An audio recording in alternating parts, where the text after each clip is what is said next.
ஐயா 2026 சட்டமன்ற தேர்தலில் 1000 விளக்கு தொகுதியில் உங்களோட ஆதரவு யாருக்கு? திமுக. ஏன் திமுகக்கு? மற்றவங்களை பற்றி நமக்கு தெரியாது. எங்கள் தாத்தா திமுகவில் இருந்தார், எங்கள் அப்பா சிறுனிப்பட்டியில் இருந்தார். நாங்கள் எங்கள் அப்பா வழியில் தான் நாங்கள் வருவோம். தலைமுறையாக வர கட்சி அது, தலைமுறையாக ஓட்டு போகிறோம். திமுகவுக்கு தாங்க. ஏன்னா திமுகக்கு? ஏன்னா திமுக பார்த்தீங்கன்னா மக்களுக்கு நிறைய விஷயங்கள் பண்ணியிருக்காங்க. அது சொல்கிற அளவுக்கு டைம் இருக்காது நீங்கள் பேட்டி எடுக்கிற அளவுக்கு. ஏன்னா எல்லா மகளிருக்கு அவ்வளோ விஷயம் பண்ணியிருக்காங்க. மகளிர் உரிமை தொகையும் சரி, அந்த விடியல் பயணம், அந்த மாதிரி அது திராவிட மாடல் சொல்லிட்டு எங்கள் தலைவர் வந்து இது ரொம்ப தெளிவாக பண்ணிகிட்ருக்காரு. நேற்று கூட ஒரு பேட்டி ஒன்று கொடுத்துருந்தாங்க. இந்த மாதிரி அறிஞர் அண்ணான்ற ஒரு தலைவர் இருந்தார். அந்த ஒரு ஆட்சி வரும்போது அவங்க பேர் சொல்லியிருந்தாங்க, எம்ஜிஆர் ஆட்சி, தலைவர் ஆட்சின்னு சொல்லியிருந்தாங்க. ஆனால் நம்ம இங்கே நம்ம தலைவர் ஒண்டி தான் இது திராவிட மாடல்னு சொல்லிட்டு ஒரு பேரை வச்சுருக்காங்க. ஸோ அதனால் தலைவர் தான் கண்டிப்பாக வரணும். இதுக்கப்புறம் யாரும் வர முடியாது தலைவர் தவிர.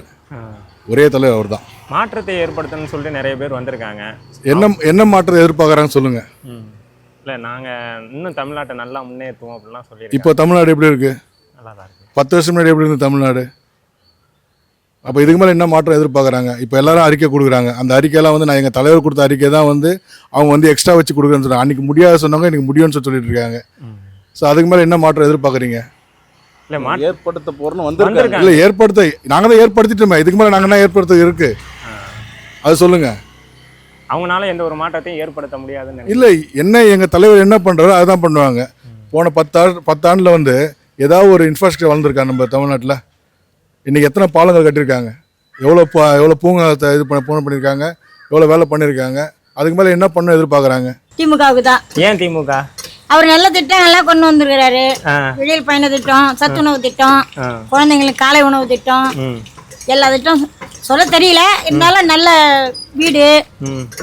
வீட்டு வசதி இதெல்லாம் எல்லாம் நல்லா மேம்பட்ட செய்கிறாரு. கல்வித்துறைக்கு நல்லா செய்கிறாரு. குழந்தைங்களுக்கு எல்லாமே விளையாட்டு இதுல உதயநிதி ஸ்டாலின் நல்லா செய்யறாரு. அதெல்லாம் எங்களுக்கு திமுக மாற்றத்தை ஏற்படுத்துறேன்னு சொல்லிட்டு புதுசா வந்திருக்காங்க. அவங்க எல்லாம் ஒன்னையும் மாற்றத்தை ஏற்படுத்தவே முடியாது. நேரடியா ஒரு மாற்றத்தை ஏற்படுத்தணும்னா யாராலையும் முடியாது. அதுல அடிப்படை வசதியில இருந்து நீ வந்திருக்கணும் மேலுக்கு. அப்படி அவர் வரலன்னு நினைக்கிறீங்களா? ஆமா, எங்களை பொறுத்தவரையும் நாங்க எதுவும் பார்க்கல இல்லையா. நடைமுறைக்கு எதுவும் இன்னைக்கு வரவங்க எதுவும் செய்த மாதிரி நாங்க பார்க்கல. இவங்க பல வருஷமா இருக்கிறாங்க. பல உண்மைகள் இது நல்லது கெட்டது எதுன்னு தெரிஞ்சு செய்யறாங்க. அரசியல்ல மூத்தவங்க. இப்ப வரவங்க எல்லாம் இளையவங்க. அரசியல் அடிபட்டாதான் அவங்களுக்கு எல்லாம் ஆதரவு யாருக்குன்னா டிவிக்கே தான். டிவிக்கே தான். ஏன் டிவிக்கே? புதுசா வர பார்க்கலாமா, என்ன பண்றான்னு பார்க்கலாம். இது வரைக்கும் பார்த்தாச்சு, எல்லா அரசியலும் பார்த்தாச்சு. இனிமே சரி புதுசா வரேன்னு சரி அவர் பார்க்கலாமா ஒரு டைம். ஆனா அவருக்கு பெருசா அரசியல் அனுபவம் இல்லைங்கிறாங்கல்ல. இல்லைன்றா யாரு தான் இருக்கு, எல்லாம் கத்துக்கினா வந்தாங்க. எல்லாம் வந்து தானே கத்துக்கினாங்க. பிறந்த உடனே அம்மான்னு தான் சொல்ல முடியும், அப்பான்னு சொல்ல முடியுமா? சரி சரி சரி. அது மாதிரி தான் இதுவும் எல்லாமே. இப்போ சொல்லுவாங்க, இவங்க இப்போதான் வந்தாரு, இவருக்கு ஒன்றுமே தெரியாது, இவர் என்ன அரசியல் வாழ. நீங்கள் மட்டும் என்ன பண்ணீங்க? நீங்கள் இங்கே வந்து தானே கற்றுக்கினீங்க எல்லாமே. அது மாதிரி அவரும் கற்றுக்க போகிறாரு, அவ்வளோதான். என்னுடைய ஆதரவு விஜய்க்கு தான், டிவிக்கு தான். ஏன்னா விஜய் நான் ஒரு புது மாற்றம் வரட்டுமே. எல்லாம் மாறி மாறி வந்துட்டு இருக்காங்க. நடந்ததே தான் நடந்துட்டு இருக்குது தவிர ஒரு மாற்றம் இல்லை. சரி, யாராச்சும் ஒருத்தர் புதுசாக எதனா பண்ணுறாங்களா பார்ப்போம். விஜய்க்கு அரசியல் அனுபவம் இல்லை, அவர் எப்படி உடனே சிஎம் ஆகலாம்னு கேட்குறாங்க. அப்படி இல்லை சார், யாருமே முன்னாடி அரசியல் அனுபவம் இருந்து வந்தவங்க கிடையாது. எல்லாருமே கற்றுக்கிட்டு படிப்படியாக வந்தாங்கன்னா இவர் கொஞ்சம் டப்புன்னு உள்ள வர பார்க்குறாரு. சரி பார்ப்போம், என்ன முயற்சி பண்ணுறாரு, எதனா நல்லது நடக்குன்னு பார்க்கலாம். வேற ஒன்று. ஏடிஎம்கே என்ன மாதிரியான ஒரு பவரில் இருக்குது தமிழ்நாட்டை பொறுத்தவரை?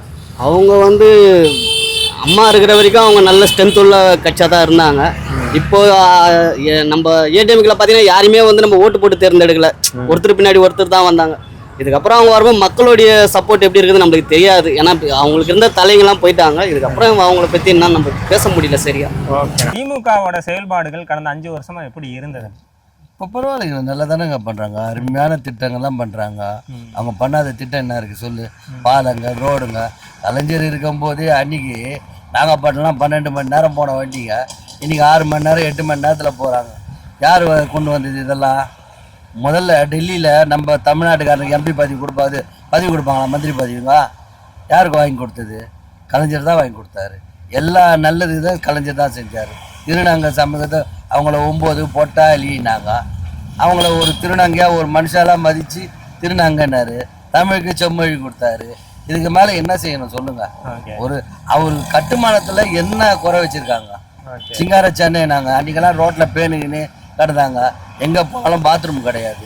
இந்த வசதியெல்லாம் நம்ம வெளிநாட்டு போல் இருக்கணும், நம்ம மக்களும் நல்லா இருக்கணும்னு நினச்சாங்க. அதே போல் நல்லா சாதிச்சாங்க. இன்றைக்கி எங்கே பார்த்தாலும் பாத்ரூம் குளிக்க, இந்த மெரினா பீச்சில் ரோட்டில் பொண்ணுங்களை எடுத்துகிட்டு போய் என்னென்னமோ பண்ணுறான். இன்றைக்கி நல்லா படுக்கிறதுக்கு இடம் அந்த மாதிரி. இப்போ போலீஸே அந்த காலத்தில் நாங்களே ஆட்டோவில் தவறிட்டோமா உடனே பிடிச்சிட்டு போடுவாங்க.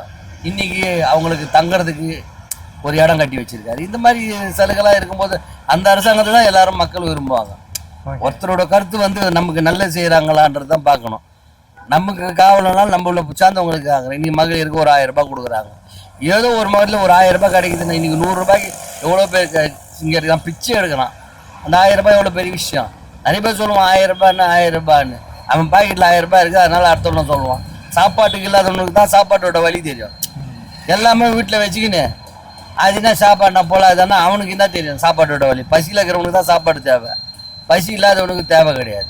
எல்லா விஷயமும் அப்படி தான். லேடிஸுக்கு போகிறாங்கன்னா பஸ்ஸுக்கு ஃப்ரீனா இல்லாதப்பட்டவங்க தான் போவாங்க. இருக்கப்பட்டவன் ஏன் போகிறான்? ஆட்டோவில் போக போகிறான், கார் புக் பண்ணி போக போகிறான், பிளெயினில் போக போகிறான். இல்லாதப்பட்டவன் தான் பஸ்ஸில் போவான். இருக்கப்பட்டவன் ஏன் போக போகிறான்? எனக்கு எதுக்கு பஸ்ஸுன்னா இல்லை, இருக்கப்பட்டவன் கேட்கத்தான் செய்வான். இல்லாதப்பட்டவன் தான் அதோட வழி தெரியும். மாற்றத்தை ஏற்படுத்தணும்னு சொல்லிட்டு ஏங்க மாற்றம்னா ஒரு இடத்துல நல்லது நடக்கலைன்னா தான் நீ மாற்றத்தை கொண்டு வரணும். எல்லாமே நடக்கும்போது எதுக்குங்க மாற்றம்? இன்னைக்கு எதையாவது நீ மாற்றணும்னு வந்தா லேடிஸுக்கு எதுவுமே நடக்கலை சொன்னால் அது மாற்றம்னா பரவாயில்லன்னா, இல்லை மக்களுக்கு எதுவுமே செய்யல, ரோட்டு வசதி இல்லை, லைட்டு வசதி இல்லை, பாலங்களில் கொறுக்கப்பட்ட போய் பாருங்கள் வட சென்னை எத்தினி கல்யாண மண்டபம், எத்தினி பாலம், எவ்வளோ பேர் ஊர் உள்ள இருக்கிற வையெல்லாம் தெரியாது, எல்லாம் ஆக்கிரமிப்பு பண்ணி வச்சுருந்தானுங்க. இன்றைக்கி போய் பாருங்கள் எவ்வளோ பார்க்கு, எவ்வளோ இதுவெல்லாம் இவ்வளோ அருமையாக செஞ்சு வச்சுருக்காங்க. இதுக்கு மேலே என்ன வேணும்? உங்களால் ஒரு இன்னும் செய்ய முடிஞ்சுதா? ஏடிஎம்கே ஆட்சியில் ஜெயலலிதா இந்த பீரியட்ல, எம்ஜிஆர் இந்த பீரியட்ல ஊரு கட்டடம் காட்டுங்க. ஏதாவது 2 பேருமே சரி. நான் எம்ஜிஆர் பீரியட்லேருந்து இருக்கிறேன், எனக்கு தெரியும், கருத்து தெரியும் போது. எம்ஜிஆர் 1978 ஆட்சி வரும்போது எங்கள் தாத்தா ரிட்டையர்மெண்ட் கார்பரேஷனில் எம்ஜிஆர் தான் போட்டார் அந்த சட்டத்தை. ரிட்டையர்மெண்ட் ஆனால் பணம் கொடுக்கணும். அன்றைக்கி எங்கள் தாத்தா 10,000 ரூபாய் வாங்கி தான் வெளியே வந்தார். அப்போது எங்களுக்கு எவ்வளோ தெரியும் எல்லா விஷயமும். இன்னைக்கு அந்த கட்டுமானம் எங்கன்னா யாராவது கட்ட சொல்கிறேன், எம்ஜிஆர் இது கட்டி வச்சாரு, ஜெயலலிதா இது கட்டி வச்சாங்கன்னு சொல்லுங்கள். அது புரோஜனமாக இருந்ததா சொல்லுங்கள்? எல்லாமே இவங்க கட்டின பிளான் தான். மக்களுக்கு யூஸ் ஆகுறதா செஞ்சுருக்காங்க. ஓகே, உங்களோட ஆதரவு திமுக? எங்களோட ஆதரவு திமுகவுக்கு தாங்க. விஜய் வந்திருக்காரு, ஸோ அவரோட நடவடிக்கைகள்லாம் எப்படி இருக்கு? ஒன்று சொல்கிறேன் கேட்டுங்க. விஜய் வந்து முதல்ல அவங்க அப்பா அம்மாக்கே சரியில்லாதவர். அவரை பார்த்து நம்ம போய் என்னத்தை சொல்கிறது? விஜய் வந்தாருன்னா நான் ஆட்டோ ஓட்ட தெரியுவேன், எனக்கு லைசன்ஸ் கொடுக்கணும், வண்டி கற்றுக்கணும், லைசன்ஸ் எடுக்கணும், பேட்ஜ் போடணும், அதுக்கப்புறம் தான் நான் டிரைவர் ஆகணும். இவர் நேராக வருவார், நான் 200 கோடி ரூபாய் விட்டுட்டேன்னு வந்து நடி போகிறேன்னு சொன்னார். நான் 200 கோடி ரூபாய் விட்டேன்டா வர. இப்போ எனக்கு ஆட்டோவில் வருமானம் இல்லை, ஆட்டோவில் வருமானத்தை நான் விட்டுட்டு போகிறேன்னு எனக்கு ஒரு நாளைக்கு 1000 ரூபாய் வரும்ட்டு நான் 500 ரூபாய் வேலைக்கு போக முடியா? அங்கே உனக்கு பணம் இருக்கிறது வர பணம் இருக்குது. ஏன் ரஜினி வந்தார் இப்போ ஒன்று வேண்டியதானே? அவங்களாம் ஏன் ஒதுக்கி இருக்காங்க? உன்னோட சீனியர் ஆகிட்டு, உன்னோட எல்லாரும் சீனியர் தானே. நான் வந்து எல்லாத்தையும் மக்களுக்கு செய்வேன்னா என்னத்தை செய்வேன்? மக்களுக்கு என்னத்தை செய்வீங்க? உன் வீட்டு பணத்தை செஞ்சா? கொரோனா காலத்தில் மக்கள் கஷ்டப்பட்டாங்களே, ஒரு 5 கிலோ அரிசி கொடுத்தியா? சரி எங்களுக்கு கொடுக்க வேணாம், உன் ரசிகனுக்கு கொடுத்தியா? உன் ரசிகன்ற மூலியமா உன் ரசிகனுக்கே கொடுத்துருக்கலாமே. அதெல்லாம் எதுவுமே செய்யலை. கொரோனா காலத்தில் வரல, சுனாமி காலத்தில் வரல. இப்போ வந்துட்டு நான் நல்லது பண்ணுறேன்னா நீங்களும் பண்ணலாம், நல்லது நானும் பண்ணலாம். சொல்லுங்கண்ணா. ஏங்க இன்னைக்கு எவ்வளோ பேருங்க நம்ம பெரிய ஆளை சொல்ல வேணாம், நம்ம பெரிய ஆளை சொல்ல வேணாம், சாதாரணமாகவே எவ்வளோ பேர் தெரியாதவங்க பைக்கில் போய் இல்லாதவங்களுக்கு சாப்பாடு துணிமணி கொடுக்குறாங்க. அவங்களாம் பெருமையாக தட்டின்னு இருக்கிறாங்க. நாங்கள் செய்கிறேன்னு சீக்கிரமாக அந்த மாதிரி செஞ்சுட்டு இப்போ கண்ணுக்கு தெரியாது எவ்வளோ பேர் நீங்கள் பார்க்குறீங்க, யூடியூப்பில் போடுறாங்க. எவ்வளோ பேர், எவ்வளோ குழந்தைங்களுக்கு உடம்பு சரியில்லை, எவ்வளோ நல்லது பண்ணுறாங்க. அவங்களாம் பார்க்கும்போது கடவுள் அவங்க நல்லா இருக்கணும்னு நம்ம வேண்டுறோம். ஏன்னா அவங்க நல்லது பண்ணுறாங்க, ஆனால் அவங்க பெருமையாக சொல்லிக்கல நாங்கள் இந்த நல்லது பண்ணோம் அந்த பண்ணு. நீ வந்து நல்லது பண்ணுவேன்னா அரசாங்கத்தை வச்சு நீ நல்லது பண்ணு. ஏற்கனவே அரசாங்கத்தை விஷயம் தெரிஞ்சவங்க தான் பண்ணிக்கிறாங்க. நான் 234 தொகுதியில் ஒன்று இன்னும் வந்துடுவேன். நீ முதலமைச்சர் ஆகிட முடியுமா? பேசுகிற பண்பே தெரியல அவனுக்கு. எப்படி பேசுகிறான் முதலமைச்சர் ஸ்டாலின்? கலைஞர் என்ன பேசுவார் தெரியுமா? ஜெயலலிதா உனக்கு கேவலமாக பேசுவான். அம்மையார் தான் சொல்லுவார். எவ்வளோ அம்மையார் தான் சொல்லுவார். எம்ஜிஆர் இருந்தார். ஏதாவது என்னைக்காவது ஒரு நாளைக்கு கருணாநிதினு சொல்லியிருப்பார். அதுக்கில் எந்த மீட்டிங்காவது பாருங்கள், எம்ஜிஆர் போட்ட மீட்டிங்கில் பாருங்கள், காளிமுத்து சொன்னதுக்கு அடிச்சவர். அந்த மாதிரிலாம் பேசக்கூடாது. பண்பு, ஏன்னா அரசியல் பண்பு, அதுதான் அரசாங்கம். ஆளுங்கட்சி வந்து நிறைய வேலை செய்திருக்காங்க டிஎம்கேல. அதுவும் இல்லாமல் எங்களோட எதிர்பார்ப்பு என்னென்னா, இந்த முறை டிஎம்கே ஜெயிச்சு வந்தாங்கன்னா ஒரு மந்திரி இந்த ஏரியாவிலேருந்து தேர்ந்தெடுத்தால் நல்லாயிருக்கும். ஏன்னா ஏற்கனவே டிஎம்கேல இருக்கும்போது மந்திரி இருந்தாங்க. முதல்வர் இப்போ தளபதி ஸ்டாலின் இருக்கிற ஏற்கனவே அவரோட முதல் தொகுதி இதுதான். அவர் வந்தும் நல்ல இதெல்லாம் முன்னேற்றமாக பண்ணியிருக்காங்க. ஸோ அதனால் டிஎம்கே வந்தாலும் நல்லாயிருக்கும். டிஎம்கே தான் மாற்றத்தை ஏற்படுத்தணும்னு சொல்லி நிறைய பேர் மாற்றத்தை ஏற்படுத்தணும்னு சொல்கிறேன். அவங்க வந்து நான் இது செய்வேன் அது செய்வேன்னு யாருமே சொல்ல மாட்டாங்களே. வெறும் கட்சிக்காரங்களை தான் குறை சொல்கிறாங்க. இந்த கட்சி அந்த கட்சி இந்த குறை சொல்கிறாங்களே தவிர, இது என்னோட ஆதங்கமே. நான் நிறையா இன்னைக்கு புதுசாக வந்திருக்க கட்சிக்காரரும் சரி மற்ற கட்சிக்காரங்களும் சரி, நாங்கள் வந்தால் இது செய்வோம் அப்படின்னு சொல்லவே மாட்டாங்களே யாருமே. அதுதான் பெரிய குறை தான் சொல்கிறாங்க. 2026 சட்டமன்ற தேர்தலுக்கு இன்றைக்கி இருக்கிற ஆளுங்கட்சிக்கு தாங்க தர முடியும். ஏன் ஆளுங்கட்சிக்கு தரணும்? இன்றைக்கி புதுசாக வர கட்சியெல்லாம் என்ன செய்ய முடியும்? அவர் உட்காந்து 4 வருஷம் 3 வருஷம் ஆகிறதுக்குள்ளவே மக்கள் மறுபடியும் தான் இருப்பாங்க. இப்போ இருக்கிற இருக்கிற ஆட்சி தான் இப்போ மக்களோட குறை என்ன ஏது குறைன்னு தெரிய முடியும். வேறு எதுவும் இல்லை. அவங்க தான் மறுபடியும் அதை நிறைவேற்ற பண்ண முடியும். மாற்றத்தை ஏற்படுத்தணும். மாற்றம்னா என்ன சார் மாற்றம் பண்ண முடியும் சொல்லுங்கள், நீங்கள் சொல்லுங்களேன். உங்ககிட்டே நான் கேட்குறேன், மாற்றத்தை என்ன பண்ணலாம்?